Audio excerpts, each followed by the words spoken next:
Épître de Paul aux Romains, chapitre 5.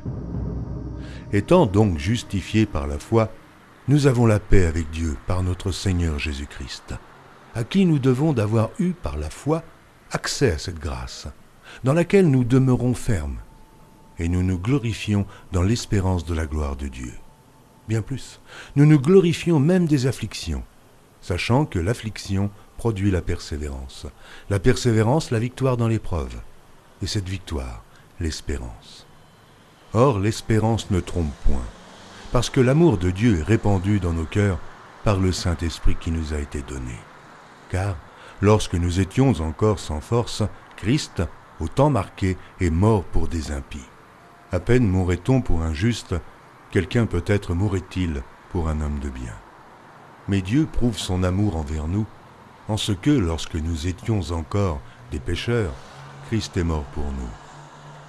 À plus forte raison donc, maintenant que nous sommes justifiés par son sang, serons-nous sauvés par lui de la colère.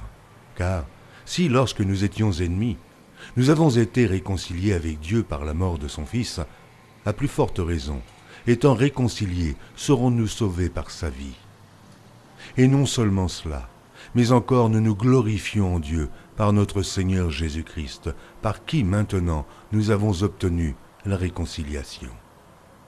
C'est pourquoi, comme par un seul homme le péché est entré dans le monde, et par le péché la mort, et qu'ainsi la mort s'est étendue sur tous les hommes, parce que tous ont péché. Car jusqu'à la loi, le péché était dans le monde. Or le péché n'est pas imputé quand il n'y a point de loi. Cependant la mort a régné depuis Adam jusqu'à Moïse, même sur ceux qui n'avaient pas péché par une transgression semblable à celle d'Adam, lequel est la figure de celui qui devait venir.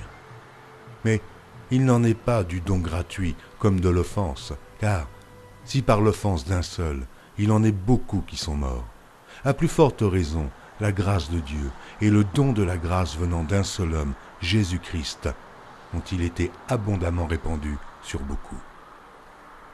Il n'en est pas du don comme de ce qui est arrivé par un seul qui a péché, car c'est après une seule offense que le jugement est devenu condamnation, tandis que le don gratuit devient justification après plusieurs offenses.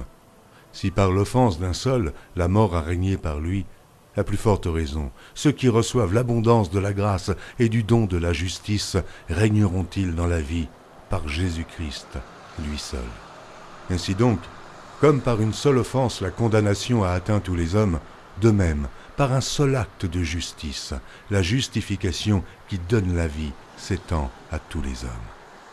Car, comme par la désobéissance d'un seul homme, beaucoup ont été rendus pécheurs, de même, par l'obéissance d'un seul, beaucoup seront rendus justes. Or, la loi est intervenue pour que l'offense abondât, mais là où le péché a abondé, la grâce a surabondé, afin que, comme le péché a régné par la mort, ainsi la grâce régna par la justice, pour la vie éternelle, par Jésus-Christ notre Seigneur.